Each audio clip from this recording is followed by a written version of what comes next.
Here's a short presentation of Don Ruba's class ETM 110 for a 3 resistor in series and 4 resistor in parallel small circuit. Tony will demonstrate the resistance calculations, and Mike will do what was it? Voltage drop. Voltage drop. That's it. All right. Okay, so here we go. Here's the total circuit right here. Just for the basics right here, we have our 12 volts DC from our power supply.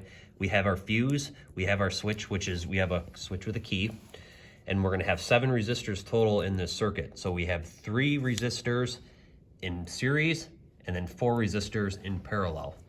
So we wanna find out the total resistance. The easiest way to do that is do the equation for parallel resistors to get them all together to make this a complete series circuit. So we got 4 1K resistors in parallel. By doing the math with the reciprocal of total resistance plus the reciprocal of R4, 5, 6, and 7 is going to equal 250 ohms.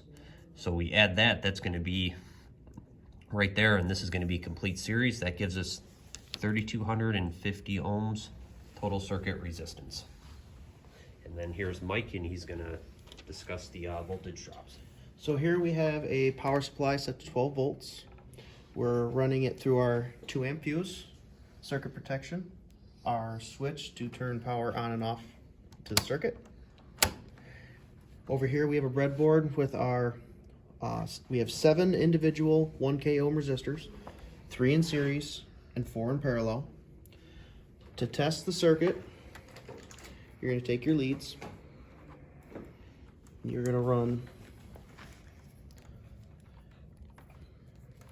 you're going to put the power on ground, and I'm going to check the voltage consumption of each resistor by doing a drop test.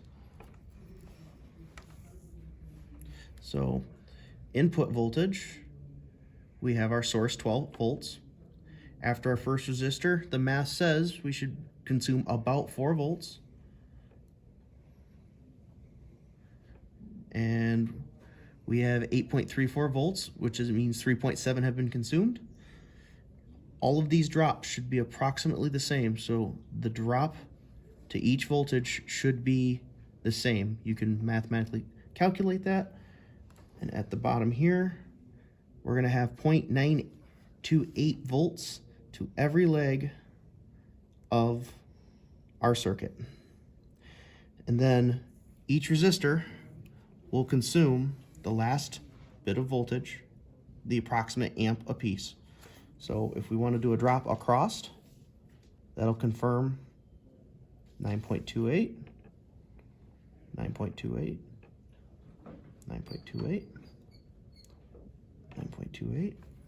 We can come up here, we can double check and isolate every single one. 3.7, 3.7, 3.7. As you can tell, the voltage drops are consistent, and by the end of it, all voltage has been consumed. All 12 volts have been consumed.